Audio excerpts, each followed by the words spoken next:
দেশ মুসলিম, এখানে যদি সংখ্যালঘু অন্য ধর্মের হিন্দু থাকে, বৌদ্ধ থাকে, তাদের রাইটের ব্যাপারে দেখেন ইসলাম কতটা ভয়ঙ্কর হুঁশিয়ারি দিয়েছে। আল্লাহ রাসূল সাল্লাল্লাহু আলাইহি ওয়াসাল্লাম বলেন যে কেউ যদি কোনো সংখ্যালঘুর উপর অত্যাচার করে, তার উপর জুলুম করে, সে যেটার প্রাপ্য এটা থেকে যদি কেউ বঞ্চিত করে, তাহলে কিয়ামতের ময়দানে আমি রাসূল সাল্লাল্লাহু আলাইহি ওয়াসাল্লাম তার পক্ষে, ওই মুসলিমের বিপক্ষে বাদী হয়ে আল্লাহর কোর্টে দাঁড়াবো।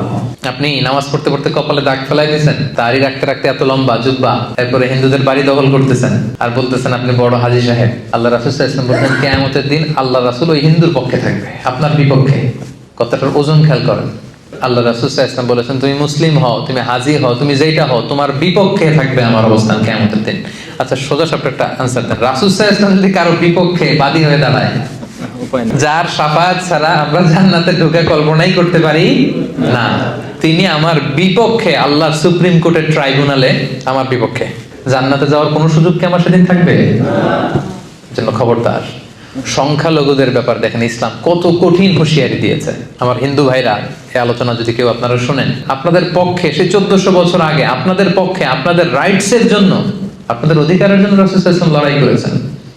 স্পষ্ট ঘোষণা, সংখ্যালঘুদেরকে আক্রমণ করলে, এদের উপর অত্যাচার করলে, জুলুম করলে, এদের প্রাপ্য অধিকার থেকে বঞ্চিত করলে, আমি নবী কিয়ামতের দিন সংখ্যালঘুর পক্ষে দাঁড়াবো, তার বিপক্ষে দাঁড়াবো।